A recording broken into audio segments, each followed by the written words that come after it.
14ই ফেব্রুয়ারি আপনার সন্তান যেন বাসা থেকে বের না হতে পারে সেই জন্য আপনি খেয়াল রাখবেন, সে যেন বাসা থেকে বের হতে না পারে। এই জন্য সব দিক দিয়ে খেয়াল রেখে আপনার মেয়েটাকে ধর্ষিত হতে জেনাখোরদের হাত থেকে আপনার মেয়েটাকে আপনাকে বাঁচাতে হবে। কথা বলেন ঠিক কিনা? এই জন্য আমি বলতে চাই, ছেলেদের যখন বয়স হবে, প্রাপ্ত বয়স্ক হবে, তাদেরকে বিয়ে দিতে হবে। কারণ বিয়ে না দিলেই এরা 14ই ফেব্রুয়ারি ভ্যালেন্টাইন্স নামে লুচ্চা দিবসে যে মেয়েদেরকে ঘুরতে নিয়ে যাবে, এরাই মেয়েদেরকে ধর্ষণ করবে, এরাই পার্কে নিয়ে যে মেয়েদেরকে নিয়ে ঘুরবে। আজকে কয় ফেব্রুয়ারি? 9 ফেব্রুয়ারি। এই যে আসতেছে চকলেট ডে, তারপরে কি ডে? হ্যাঁ এই যুবকরা কও না কেন, কি ডে? চকলেট ডে আছে, আরও কত ডে আছে, ভ্যালেন্টাইন্স ডে। আসলে এগুলো কোনো ভালোবাসা হতে পারে না, এগুলো হচ্ছে সব লুচ্চামি। কথা বলো ঠিক কিনা? এগুলো লুচ্চামি। আর এটার জন্য তাদের বাবা মা দায়ী। বাবা মা যদি তার সন্তানদেরকে সঠিক বয়সে বিয়ে দিয়ে দেয়, আল্লাহর কসম করে বলছি, ওই সন্তান কখনো পরনারীর দিকে তাকাবে না, সে তার বউকে নিয়ে প্রত্যেকদিন ভালোবাসা দিবস পালন করবে। কিন্তু ছেলেদেরকে বিয়ে দেয় না, প্রেম করলে কয় আজকালকার ছেলেরা একটু এরকম করে, আছে না নাই? ওই যুবকরা কথা কয়, আছে না নাই? প্রেম করলে বাধা নাই।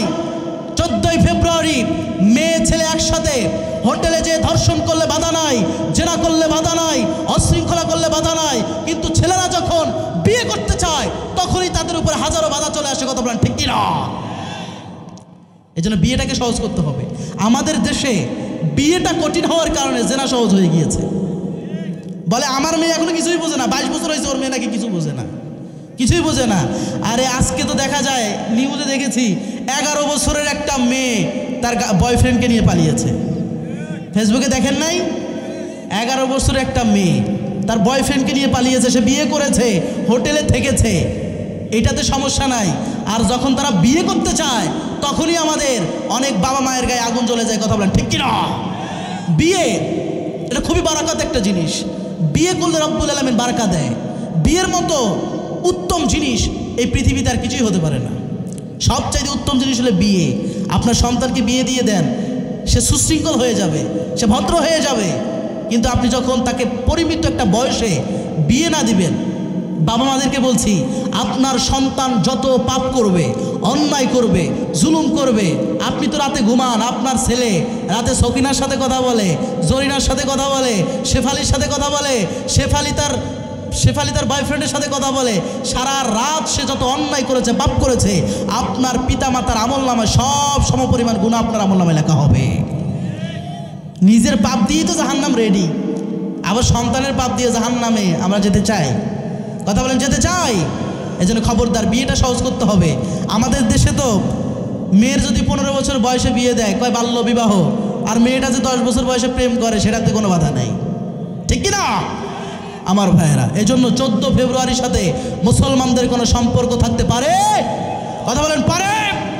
আমরা 14 ফেব্রুয়ারি নয়, মুসলমানদের জন্য প্রত্যেকটা দিনই হচ্ছে ভালোবাসা দিবস। কথা বলেন ঠিক কিনা? যাদের মাঝে ভালোবাসা নাই, ওয়েস্টার্ন কালচার, আমেরিকা, ইংল্যান্ড, পশ্চিমা বিশ্ব, এদের তো ভালোবাসা নাই। খ্রিস্টানদের ভালোবাসা নাই, কারণ এদের এক স্বামী থাকতে এরা হাজারো বয়ফ্রেন্ড নিয়ে ঘুরে, এদের একটা স্ত্রী থাকতে এরা হাজারো স্ত্রী নিয়ে ঘুরে। এদের কোনো সমস্যা নাই, এদের ভালোবাসা দিবস লাগে ভালোবাসতে। কিন্তু মুসলমানদের ভালোবাসতে কোনো দিবস লাগে না। মুসলমানরা প্রত্যেক দিন তার মাকে ভালোবাসে, প্রত্যেক দিন তার বাবাকে ভালোবাসে, প্রত্যেক দিন তার স্ত্রীকে ভালোবাসে, প্রত্যেকটা দিন তাদের সন্তানদেরকে ভালোবাসে। কথা বলেন ঠিক কিনা? এই জন্য পাথরের চর, এই পাথরের চরে যত বাবা আছে, এখানে সন্তান কার কার আছে? একটু হাত তুলেন তো। হাত তুলতে লজ্জা লাগতেছে? লজ্জা লাগে? সন্তান আছে, হাত তুলেন। 14 ফেব্রুয়ারি আপনার সন্তান যেন সেদিন বাসা থেকে বের হতে না পারে, এর জন্য আপনাকে সতর্ক থাকা দরকার। আছে না নাই? আছে না নাই? বাবা এবং যারা বড় ভাই আছো, বাবা এবং বড় ভাই এবং মহিলা পেলে যা মারা আছেন, 14ই ফেব্রুয়ারি আপনার সন্তান যেন বাসা থেকে বের না হতে পারে সেই জন্য আপনি খেয়াল রাখবেন, সে যেন বাসা থেকে বের হতে না পারে। এই জন্য সব দিক দিয়ে খেয়াল রেখে আপনার মেয়েটাকে ধর্ষিত হতে জেনাখোরদের হাত থেকে আপনার মেয়েটাকে আপনাকে বাঁচাতে হবে। কথা বলেন ঠিক কিনা? আল্লাহ আমাদেরকে বোঝার তৌফিক দান করবেন, আমিন। আর জোরে বলেন আমিন।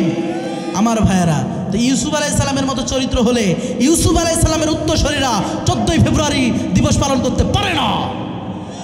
ইউসুফ আলাইহিস সালামের উত্তরসূরিরা এরা বিয়ের পরে তাদের স্ত্রীদের সাথে এরা ভালোবাসা আদান প্রদান করবে, কারণ বিয়ের আগে তুমি যদি কোনো মেয়ের হাত ধরো তাহলে তোমার কবিরা গুনাহ হবে, আর বিয়ের পরে যদি তোমার স্ত্রীর হাত ধরো তোমার হাতের সগীরা গুনাহগুলো আল্লাহ মাফ করে দিবে। পারেন সুবহানাল্লাহ।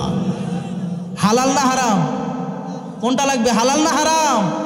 হালালেই আরাম, হারামে নাই। কি হারামে আরাম আছে? হালালেই শান্তি, বিয়ে করলেই শান্তি পাবা, কিন্তু হারামের মাঝে কখনোই প্রকৃত সুখ পাওয়া যাবে। আল্লাহ আমাদেরকে ইউসুফ আলাইহিস সালামের চরিত্র বানানোর তৌফিক দান করবেন, আমিন। আরো জোরে আমিন।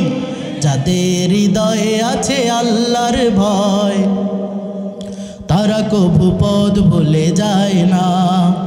আল্লাহর প্রেম ছাড়া এই দুনিয়ায় কারো কাছে কোনো কিছু চায় না। রাতের আধারে যারা সেজদাতে রয়, দু চোখের শ্রুতে নদী যেন বয়। ছলনার হাতছানি যত আসুক পেছনে ফিরেও তাকায় না। যাদের হৃদয়ে আছে আল্লাহর ভয় তারা কভু পথ ভুলে যায় না। আর আমাদের ছেলেদেরকে তো প্রপোজ দেওয়া লাগে না, ছেলেরা যায় মেয়েদের প্রপোজ দেয়, আছে না নাই? আরে ছেলেরা তো সিংহ, ছেলেরা তো বাঘ, ছেলেরা কেন মেয়েরা প্রপোজ করবে? ছেলেরা কেন? ছেলে যদি যোগ্যতা অর্জন করে, সে যদি ভালো পর্যায়ে চলে যায়, তোমার প্রপোজ দিতে হবে না, হাজারো মেয়ের বাবা তোমার পিছনে ঘুরবে। কিন্তু তুমি কেন মেয়ের পিছনে ঘুরো? খবরদার, এটা করা যাবে না, মেয়ের পিছনে তোমাকে ঘোরা যাবে না। আমরা তো সিংহ, আমরা তো বাঘ।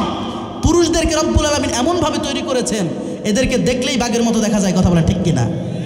একটা মুরগি আর একটা মোরগ, মুরগিরে ভালো দেখা যায় না মোরগরে ভালো দেখা যায়?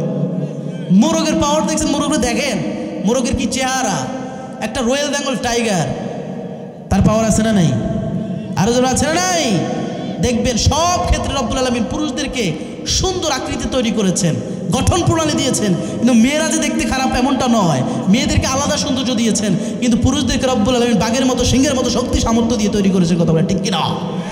সাইয়েদনা ইউসুফ আলাইহিস সালাম বলে, আমি আমার আল্লাহরে ভালোবাসি, আমি আমার আল্লাহরে ভয় করি, আমি কখনোই তোমার প্রেমে প্ররোচনা দেব না।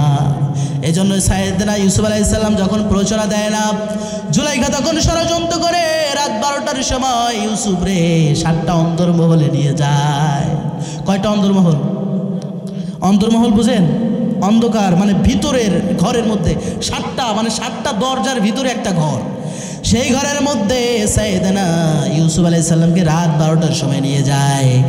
নিয়ে যেয়ে বলে, ইউসুফ আমি তোমারে ভালোবাসি, আমি তোমারে মহাব্বত করি, মায়া করি, দয়া করি, আমি তোমারে দয়া করে খাওয়াই পড়াই, কিন্তু তুমি আমারে ভালোবাসো না কেন? আমি বুঝেছি বাহিরে অনেক মানুষ রয়েছে, বাহিরে হয়তো বা তোমার রব দেখে, বাহিরে হয়তো আমার স্বামীর কারণে তুমি ভয় পাও। ও ইউসুফ শুনে নাও, এই 7টা অন্তর্মহলে 7টা তালা রয়েছে, 7টা দরজা রয়েছে, এই ভিতরে কেউ আসবে না। আসো তুমি আর আমি আমাদের শারীরিক সম্পর্ক, ফিজিক্যাল এন্টারটেনমেন্ট, আমরা আমাদের মনের চাহিদা পূরণ করি। ইউসুফ আলাইহিস সালাম বলে, তোমার খোদা হয়তো তোমারে দেখে না, কিন্তু আমার আল্লাহ আমার সর্ব অবস্থায় দেখে। সুবহানাল্লাহ। ইউসুফ আলাইহিস সালাম কখনোই জুলাইখার কুমন্ত্রণায় পা দেয় নাই। আল্লাহ রব্বুল আলামিনের কাছে ইউসুফ আলাইহিস সালাম বলে, রব্বুল আলামিন এই জুলাইখার কুমন্ত্রণা থেকে আমারে বাঁচাও, জীবনে কোনো অন্যায় করি নাই, কোনো পাপ করি নাই, কোনো জুলুম করি নাই, আমারে জুলাইখার কুমন্ত্রণা থেকে বাঁচাও। আল্লাহ বলে, জিবরাইল আমার ইউসুফ আমার বন্ধু আমার কাছে সাহায্য চেয়েছে, আমার কাছে ক্ষমা চেয়েছে, আমার কাছে পানা চেয়েছে, আমার কাছ থেকে সাহায্য চেয়েছে। জিবরাইল রে, যত শক্তি আছে সমস্ত শক্তি নিয়ে ইউসুফের কাছে চলে যাও। সুবহানাল্লাহ। জিবরাইল আলাইহিস সালাম আল্লাহু আকবার, আল্লাহু আকবার, আল্লাহু আকবার বলতে বলতে সেই অন্তর্মহলে এসে ইউসুফ আলাইহিস সালামকে সুখবর দিলেন, ইউসুফ তুমি তোমার পরীক্ষায় উত্তীর্ণ হয়েছো, তুমি তোমার পরীক্ষায় উত্তীর্ণ হয়েছো, তুমি যেহেতু আল্লাহর কাছে সাহায্য চেয়েছো, ওই যে 7টা দরজা দেখা যায় তালা মারা আছে, কিন্তু টেনশন করবা না, 7টা দরজার মধ্যে দৌড় দাও, আল্লাহ তোমার সব দরজা খুলে দিবে। ইউসুফ আলাইহিস সালাম মুস্কি হাসি দিয়ে দৌড় দেয়। 7টা দরজা যিনি খুলে দেয় তিনি কে? আর জানেন তিনি কে? এজন্য আমাদের যাদের বিয়ে হয় না, প্রাপ্ত বয়স হওয়ার পরেও অনেক বাবা মা সন্তানদেরকে বিয়ে দেয় না, এমন আছে না নাই? কথা বলেন আছে না নাই? ছেলের বয়স 21, 22, 25, 30 হয়ে গিয়েছে, বলে যে তুই বিয়ে করবি কেন, তুই তো নিজের পায়ে দাঁড়াইতে পারস না। আছে না নাই? আরে মিয়া, সে কি নিজের পায়ে দাঁড়ায় না? সে কি মানুষের পায়ে দাঁড়িয়ে আছে? সে তো নিজের পায়ে দাঁড়িয়ে আছে।